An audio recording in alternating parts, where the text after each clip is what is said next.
आज पुनः हम विधानसभा आकलन के क्रम में आप दर्शकों को लेके आए हैं काला पीपल विधानसभा। यहाँ पे विदित हो कि वर्तमान में यहाँ पे कांग्रेस विधायक हैं और आज हम बात कर रहे हैं भाजपा के प्रदेश में उपाध्यक्ष। सबसे पहले हम सीधा आपको उनसे परिचय करा रहे हैं। एक परिचय आपका हमारे दर्शकों से। नमस्कार सभी को। मैं पंकज जोशी भारतीय जनता पार्टी में प्रदेश में उपाध्यक्ष हूँ और काला पीपल विधानसभा के गांव रोलाखेड़ी जहां हम बैठे हैं इस समय, यहाँ का मैं निवासी हूँ। मेरा पैतृक गांव है। मेरे परिवार में मेरे पूज्य दादाजी वो स्वयं 1952 में मध्य प्रदेश में इस विधानसभा से प्रथम विधायक रहे हैं, 2 बार विधायक रहे। वो पूरा परिवार एक राजनीतिक पृष्ठभूमि का है और हम मूल रूप से कृषक हैं, लेकिन समाज के प्रति, इस क्षेत्र की जनता के प्रति हमारी जवाबदेही है। हम ये मानते हैं कि ये हमारा सारा परिवार है।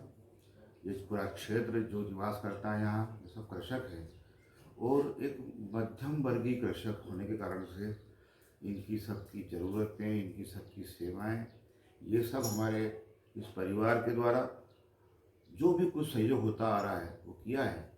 हम लोग राजनीति में परिवार से होने के कारण से भी इस भाव से करते हैं कि यह एक सेवा का काम है और इसके माध्यम से ज़रूरतमंदों को, गरीबों को, अंतिम पंक्ति में बैठे हुए व्यक्ति को उसके उत्थान के लिए सही सहयोग किया जा सकता है। जी, बहुत बहुत स्वागत है आपका। सबसे पहले जानना चाहते हैं काला पीपल में, क्योंकि भारतीय जनता पार्टी के विधायक यहाँ नहीं है, तो भारतीय जनता पार्टी इस बार किन मुद्दों पे 2023 में चुनाव लड़ रही है काला पीपल विधानसभा से? देखिए, 2003 से जब से भारतीय जनता पार्टी की मध्य प्रदेश में सरकार है और केंद्र में माननीय नरेंद्र मोदी जी के नेतृत्व में पार्टी की सरकार है, हमने अनेक विकास के काम नीचे तक की जनता के लिए, अंतिम पंक्ति में बैठे हुए व्यक्ति के लिए किया है। किसान, गरीब, महिला, बच्चे, कृषक, मजदूर, कोई कर्मचारी ऐसा वर्ग नहीं है जिसके लिए इस सरकार ने कल्याण का काम, विकास का काम न किया हो। निश्चित रूप से 2003 के पहले के मध्य प्रदेश और आज के मध्य प्रदेश में बहुत अंतर है। चाहे हम सड़कों को देख लें, चाहे हम बिजली की व्यवस्था को देख लें, चाहे व्यक्तियों के जीवन के स्तर को देख लें, बहुत परिवर्तन आया है। हम प्रदेश में और देश में जब भी चुनाव होते हैं, भारतीय जनता पार्टी केवल एक मुद्दे पे चुनाव लड़ती है और वो होता है विकास का मुद्दा। यहाँ पर भी लगातार हमारी भारतीय जनता पार्टी का विधायक रहा है। पिछले 2018 के चुनाव में कुछ कारणों से और कुछ कांग्रेस की सरकार द्वारा जो प्रलोभन दिए गए थे, झूठे प्रलोभन जिनको हम कह सकते हैं, उन झूठे प्रलोभन के कारण से लोग गुमराह हुए और उनको फिर समझ में भी आ गया लोगों को बहुत जल्दी, और इसका परिणाम हमने देखा 2019 के चुनाव में। ये विधानसभा 43,000 वोट से जीते हम। ये भारतीय जनता पार्टी का गढ़ है, लेकिन गढ़ होने के साथ साथ इस क्षेत्र के लोग भारतीय जनता पार्टी को दिल से चाहते हैं और इसलिए कई वर्षों से लगातार यह भाजपा का विधायक रहा है। वर्तमान विधायक की कार्यप्रणाली, इसके लिए मैं बहुत व्यक्तिगत रूप से कोई आरोप नहीं करता, लेकिन क्षेत्र की जनता के हित के मुद्दे उठाने में वो असफल रहे हैं। चाहे वो सड़क का मुद्दा हो, चाहे जनता के पानी का मुद्दा हो, चाहे जनता का जो प्रदेश की सरकार से एक विधायक से अपेक्षा लेती है कि वो अपनी जनता की आवाज़ प्रदेश तक पहुंचाए, वह पहुंचाने में ये विधायक असफल रहे हैं। इन विधायक के कार्यकाल में सड़कों के क्षेत्र में या लोगों के जीवन स्तर के ऊंचा करने की दृष्टि से कोई प्रयास नहीं किया गया। मध्य प्रदेश की सरकार के द्वारा जो विकास के काम निरंतर गति से होते आ रहे थे, उनको रोकना, उन पर आपत्ति लगा के उनको ब्रेक करना, जनता के हित के कामों के अंदर कहीं ना कहीं अड़चनें पैदा करना, चाहे वो सड़क के मुद्दे हों, चाहे बिजली के, ये इनका काम है। ये जनता माफ नहीं करेगी। चलिए, लेकिन अगर आपकी सरकार आती है इस वक्त से यहाँ पे औद्योगिक विकास, आपने विकास की चर्चा की, औद्योगिक विकास की क्या संभावना है काला पीपल में? रोजगार के लिए औद्योगिक विकास की कोई संभावना है, कोई योजना? ये क्षेत्र कृषि प्रधान देश क्षेत्र है और मुझे जो यहाँ की प्राथमिक आवश्यकता लगती है, यहाँ के कृषकों के लिए अपनी फसल का सही मूल्य मिलना और उसका सही तरीके से आकलन हो जाना, यह बहुत आवश्यक लगता है।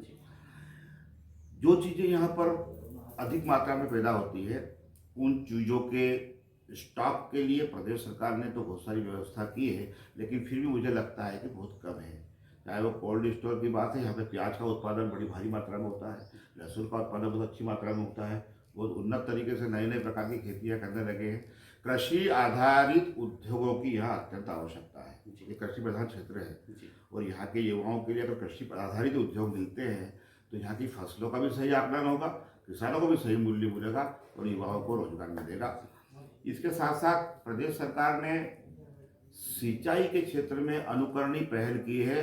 केंद्र सरकार और प्रदेश के समायोजन से 2003 से लेकर अब तक में कई गुना वृद्धि सिंचित क्षेत्र में हुई है, रकबा बढ़ा है हमारे यहाँ जी। लेकिन फिर भी छोटे छोटे स्टॉप डैम, छोटे छोटे चेक डैम, छोटे छोटे पानी के संग्रहण के क्षेत्र बड़ा करना, ये मेरी प्राथमिकता में रहेगा। कारण हमारे क्षेत्र का जल स्तर बहुत नीचे जा रहा है, हम डेंजर जोन के आसपास पहुंचने जा रहे हैं जल स्तर में जी। और मैं ये मानता हूँ कि जल स्तर अगर एक बार नीचे चला जाता है तो पर्यावरण को भी नुकसान होता है, कृषि को भी नुकसान होता है, जमीन भी बंजर होने लगती है।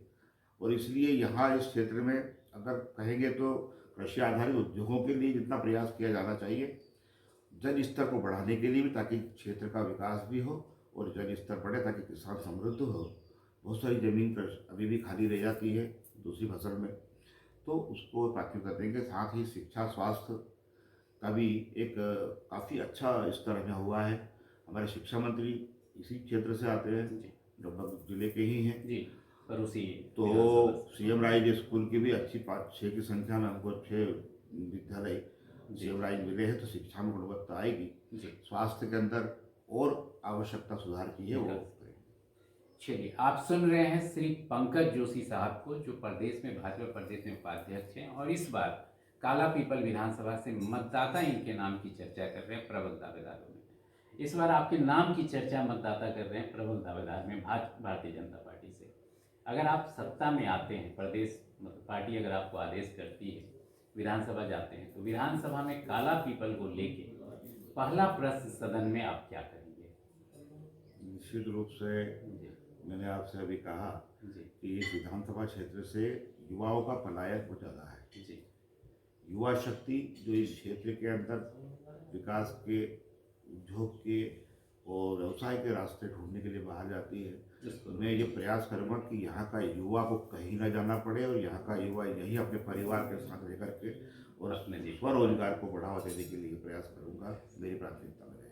चलिए, ये रोकना चाहते हैं, पलायन रोकना चाहते हैं, युवाओं को यहाँ रोकना चाहते हैं। अंत में मतदाताओं से 2023 के लिए क्या अपील करना चाहेंगे काला पीपल विधानसभा के मतदाताओं? सभी क्षेत्र के मतदाताओं ने जो स्नेह हमको भारतीय जनता पार्टी को इतने वर्षों से दिया है, मैं आपसे अपेक्षा करूंगा कि 2023 के चुनाव में भारतीय जनता पार्टी के विकास की गतिरथ को आगे बढ़ाते हुए इस क्षेत्र के अंदर भी आपका सबका आशीर्वाद मिले।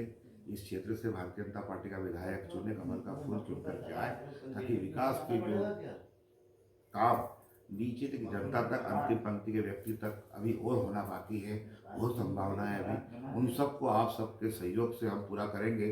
भारतीय जनता पार्टी आप सबकी सेवा के लिए प्रतिबद्ध है और रहेगी। हम सब भी उसी पंक्ति में हैं। आप सबसे यही अपेक्षा करेंगे, आपका आशीर्वाद हमारे साथ बना रहे। और मुझे आपने जो सब इतना स्नेह दिया है, मेरे परिवार को जो स्नेह दिया है, मेरे पूर्व परदादा सम्मानीय विष्णुचरण जोशी जी विधायक, पूर्व विधायक, उनको आपने जो स्नेह दिया था, मेरे परिवार के लिए जो स्नेह आपका है, वो मतदाताओं का आशीर्वाद और स्नेह मेरे लिए बना रहेगा, यही अपेक्षा मैं करूँगा। बहुत बहुत धन्यवाद, आभार। आप दर्शकों का आभार। अगर कोई प्रश्न हो तो लिखना ना भूलें।